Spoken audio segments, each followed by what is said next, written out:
Hello friends, welcome to with my Moviali. আজকে চলে এসেছি তোমাদের আরো একটা প্রশ্নের উত্তর নিয়ে।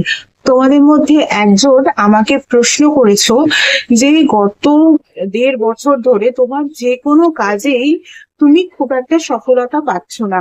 সব কিছুতেই যে কোনো সেক্টরেই তোমার মনে হচ্ছে যে প্রচন্ড স্টাক হয়ে যাচ্ছ। মানে এই স্টাক হয়ে যাওয়ার জন্য তোমার মনে হচ্ছে যে এবার ব্যাস অনেক হয়েছে, এবার তুমি একেবারে ফিড আপের মতো ফিল করছো। শুধু তাই নয়, তার সঙ্গে সঙ্গে তোমার মনে হচ্ছে যে তোমার মনটা পুরোপুরি ভেঙে গেছে, তোমার ইচ্ছা শক্তিগুলো একেবারে ভেঙে গুড়িয়ে গেছে।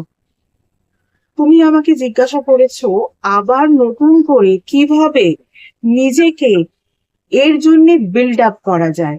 দেখো, তোমাকে একটা কথা বলি, সব সময় এই যে ব্রেকেবল ভাবনা, এটা যে খুব নেগেটিভ কিছু, এই জিনিসটা কিন্তু মনে করো না। কারণ আকাশে যখন প্রচন্ড মেঘ দেখা যায়, মেঘ জমাট বাঁধে, সেই মেঘ ভেঙে যায় তো মেঘ ভাঙা বৃষ্টি হয়। বৃষ্টি প্রয়োজন কিসের জন্য? চাষবাসের জন্য। কৃষিকাজের কথাটা বললাম। কৃষিকাজের যে জমিটা, সেই জমিটাকে যখন কর্ষণ করা হয়, জমিটাকেও তো ফাটিয়ে দেওয়া হয়, সেটাও তো ভেঙে ভেঙে ভেঙে ভেঙেই যায়। তবেই না সেখানে একটা ভালোভাবে ফসল চাষ করার মতন পরিস্থিতি তৈরি হবে, মানে ওরকম উর্বর ক্ষেত্র তৈরি হবে, তাই নয় কি? তারপরে ধরো একটা বীজ, সেই বীজটা যখন ফেটে জমিতে পড়বে, তখন সেখান থেকে কি হবে? একটা গাছ, নতুন গাছ তৈরি হবে। সব সময় যে এরকম মন ভেঙে যাওয়া বিষয়টা কে নেগেটিভলি দেখতে হবে এমন কিন্তু নয়। দেখো, ভগবানের কি সুন্দর, ঈশ্বর, সুপ্রিম পাওয়ার, ডিভাইন পাওয়ারের কি সুন্দর সৃষ্টি। মেঘ ভাঙলে বৃষ্টি, জমিটাকে ভাঙা হলে, কর্ষণ করা হলে সেখানে একটা উর্বর ক্ষেত্র তৈরি হচ্ছে। বীজ মাটিতে পড়লে, ভেঙে গিয়ে মাটিতে পড়লে অবশ্যই আহ গাছ তৈরি হচ্ছে, নতুন গাছ সৃষ্টি হচ্ছে। তোমাকে আরো একটা এক্সাম্পল দিই, Japanese art technique. Japanese art technique অনেক রকম হয়, তোমাকে যে আর্ট টেকনিকটার কথা বলছি সেটা হচ্ছে গোল্ড রিলেটেড আর্ট টেকনিক। এটা কিরকম আর্ট টেকনিক জানো? জাপানিজরা যখন দেখে বিভিন্ন ভাঙা ভাঙা বিভিন্ন অবজেক্ট, এই ভাঙা ভাঙা অবজেক্ট গুলোকে এক জায়গায় জড়ো করে, পুড়ে তার মধ্যে না গোল্ড দেয়, গোল্ড দিয়ে এক একটাকে জোড়ে, একটা অসম্ভব সুন্দর দেখতে লাগে। ভাঙার আগে জিনিসটার যতখানি না প্রাইস ছিল বা মূল্য ছিল, ভাঙার পরে যখন গোল্ড দিয়ে সেটাকে একটা নতুন ভাবে আর্ট হিসেবে ক্রিয়েট করা হলো, তার মূল্য অনেক গুণ বেড়ে গেল।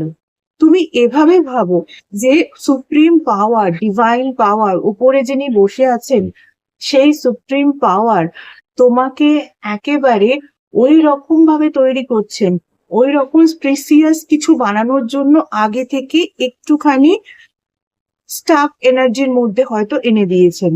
ওই রকম প্রিসিয়াস বানাবেন বলে হয়তো আজকে তোমার এই সিচুয়েশনটা উনি ক্রিয়েট করেছেন।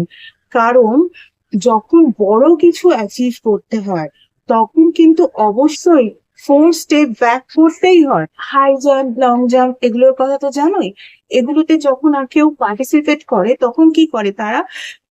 পিছনে 4 স্টেপ চলে যায়, মানে 4 স্টেপ ব্যাক করে একটা বড় জাম্প করার জন্য। ধরে নাও ঈশ্বর এখানে তোমাকে ওইভাবেই ওই গ্রাউন্ডে রেডি করছে যাতে তুমি একেবারে একটা লং জাম্প দিতে পারো। তাই তোমাকে 4 স্টেপ ব্যাক করার মতন একটা পরিস্থিতিকে আহ সহ্য করতে হচ্ছে, বা সেই পরিস্থিতির মধ্যে দিয়ে যেতে হচ্ছে। ইভেনচুয়ালি তোমাকে কিন্তু আগেই যেতে হবে।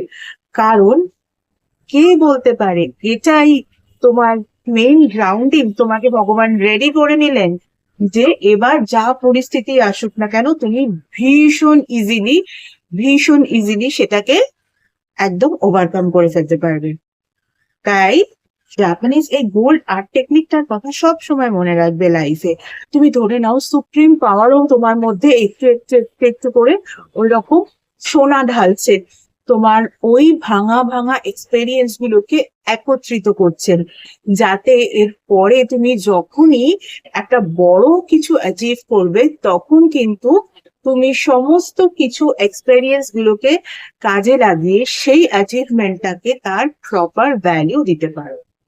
তাহলে এত স্টাক ফিল করার কোনো মানে নেই। জাপানিজ আর্ট টেকনিক মানে গোল্ড আর্ট টেকনিককে মনে রাখো, আর ভীষণ ভীষণ ভীষণ ভাবে হ্যাপি হয়ে থাকার চেষ্টা করো। চলো, আজকের মতো এইটুকুই।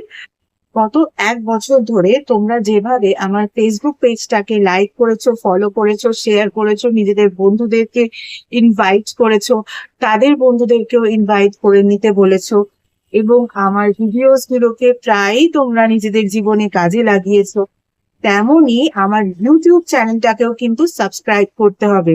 তোমাদের বন্ধুদেরও বলতে হবে সাবস্ক্রাইব করার জন্য। সাবস্ক্রাইব করার সঙ্গে সঙ্গে পাশে থাকা বেল আইকনটাকেও কিন্তু ক্লিক করতে হবে। চলো, আজকের মতো টাটা। Thank you so much.